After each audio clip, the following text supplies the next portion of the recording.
ఒకసారి తులసిరెడ్డి గారు నిర్మాణం. తులసిరెడ్డి గారు అంటే బహుశా ఇది ఒక ట్రైన్ బస్సు లాంటి జర్నీలు రాజకీయ పార్టీలు ఎక్కేవాళ్ళు ఎక్కుతారు, దిగేవాళ్ళు దిగుతారు. కానీ అధికారంలో ఉన్నప్పుడేమో విపరీతంగా ఎక్కుతున్నారు, నిలబడైనా ప్రయాణం చేస్తూ ఉంటున్నారు. అధికారం లేకపోతే ఖాళీగా ఉంటే కూడా ఎవడెక్కట్లా. ఇది ప్రాబ్లం. తులసిరెడ్డి గారు మీకు కూడా, మీరు కూడా సీనియర్ పొలిటీషియన్.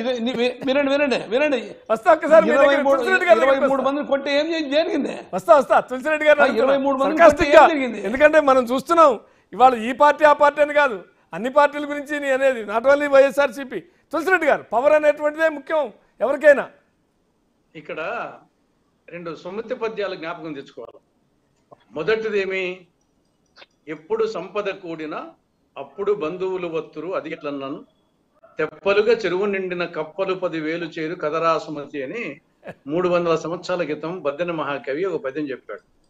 ఇది ఎప్పుడు సంపద కూడిన, ఇప్పుడు ఎప్పుడు అధికారం వచ్చినా అప్పుడు మిగతా పార్టీల వాళ్ళు వచ్చారు సత్యం సుమతి. అధికారంలో ఉన్న కూటమికి ఇది వర్తిస్తుంది. అంటే టీడీపీకి, బీజేపీకి, జనసేనకు అటు కేంద్రంలో ఇటు రాష్ట్రంలో ఉన్నారు కాబట్టి ఈ పద్యం వచ్చేసి అధికార కూటమికి వర్తిస్తుంది. రెండవది వచ్చేసి వైకాపాకు వర్తిస్తుంది. కమలములు నీట బాసిన కమలాప్తుని రశ్మి సోకి కమలిన భంగిని తమ తమ నెలవులు తప్పిన తమ మిత్రుల శత్రువులు కూడా తథ్యము సుమతి అని. కమలములు నీట బాసిన, నీటిలో ఉన్నంత వరకు అంటే గెలుపు ఉన్నంత వరకు ప్రమాణంగా ఉంటారు, వీరుడు చూడు విక్రమార్కుని పొగుడతారు, ఓడిపోతానే అన్ని మైనస్ పాయింట్ అని చెప్తారు వచ్చేసి.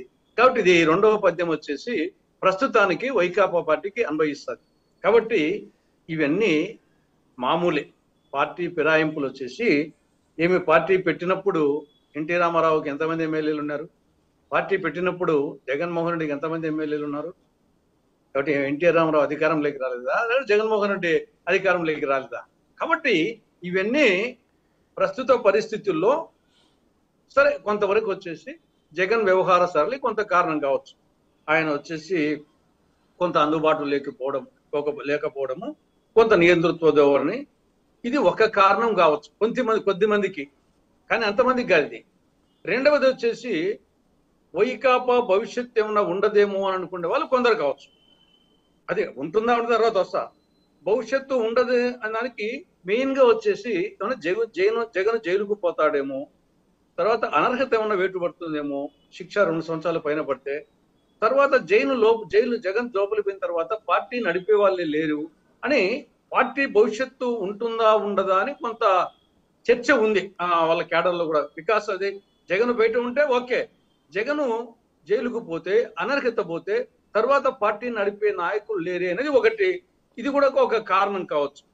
ఇది కాక చాలా మందికి ఇప్పుడున్నటువంటి ఎన్నికల వ్యవస్థలో ఏ ఎన్నికలకైనా కోట్లు ఖర్చు పెట్టాలా, 30 కోట్లు 40 కోట్లు. ఎగ్జాక్ట్లీ. దానికి మామూలు పరిస్థితుల్లో నీతివంతంగా జీవితం గడిపేవాడు ఎవరైనా పెట్టాడా? కానీ ఖచ్చితంగా పైకి ఎన్నైనా చెప్పొచ్చు, ఎవరైనా చెప్పొచ్చు నేను నీతివంతుని చెప్పేసి, ఎన్నికల్లో 30-40 కోట్లు పార్టీ అన్నా పెట్టాలా, వ్యక్తి అన్నా క్యాండిడేట్ అన్నా పెట్టాలా, లేకుంటే ఇద్దరు సొగసు వాళ్ళింత వీళ్ళింతనా పెట్టాలా? ఇది పార్టీ, నేను ఈ యొక్క గత అనేక ఎన్నికలుగా మన రాష్ట్రంలో కానీ పొరుగు రాష్ట్రాల్లో కానీ ఎక్సెప్ట్ కేరళ, నేను డబ్బు పెట్టకుండా గెలిచాననే వాడు ఎవరు లేడు. అది వచ్చేసి కాబట్టి 30-40 కోట్లు ఖర్చు పెట్టాలంటే ఖచ్చితంగా అవినీతి, ఏదో ఒక అవినీతి, ల్యాండా, శాండా, మైనా, వైనా, పరిశ్రమల వ్యాపారమా, ఏదో ఒకటి వచ్చేసి ఖచ్చితంగా తప్పుడు పని. అంటే దొరకనంత వరకు దొరలు, దొరికితే దొంగలు అనే టైపులో అందరి పరిస్థితి వచ్చేసి ఏదో ఒక అవకతవకలు ఉంటే తప్ప వాళ్ళు 30-40 కోట్లు ఖర్చు పెట్టే పరిస్థితిలో లేదు. అటువంటి వాళ్ళు న్యాచురల్ గా వచ్చేసి అధికారం లేకపోతే వాళ్ళ నీళ్ళలోంటి చెప్పబెట్టబడినట్టే, వాళ్ళ అవినీతి దాని మీద ఒకసారి ఏసీబీలో వీళ్ళు విజిలెన్స్ దాడి చేస్తే వాళ్ళ పరిస్థితి ఒకసారి తారుమారైపోతుంది.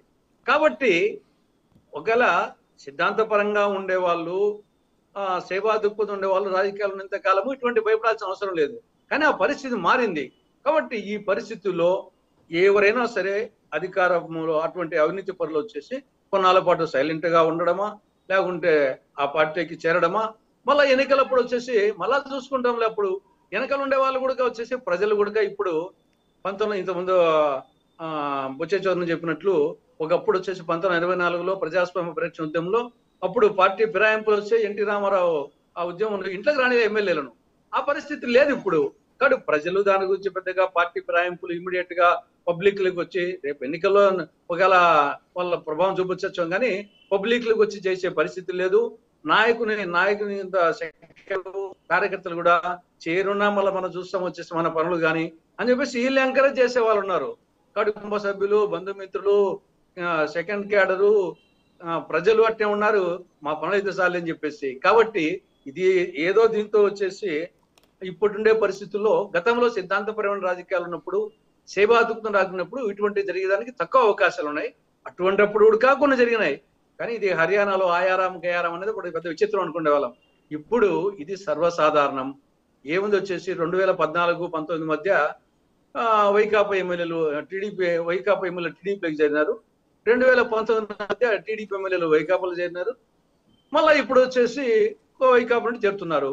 బీజేపీ టీడీపీ రాజ్యసభ మెంబర్స్ 5 మందిలో 4 చేరలే బీజేపీకి.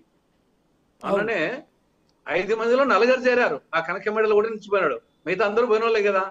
కాబట్టి ఇది ఇప్పుడు ఏదో ఆ పార్టీకి ఈ పార్టీకి ఇది పోతానే వచ్చేసి ఏదో వైకాపా పార్టీ దీనికి ఎక్కడన్నా తులసిరెడ్డి గారు, దీనికి ఎక్కడన్నా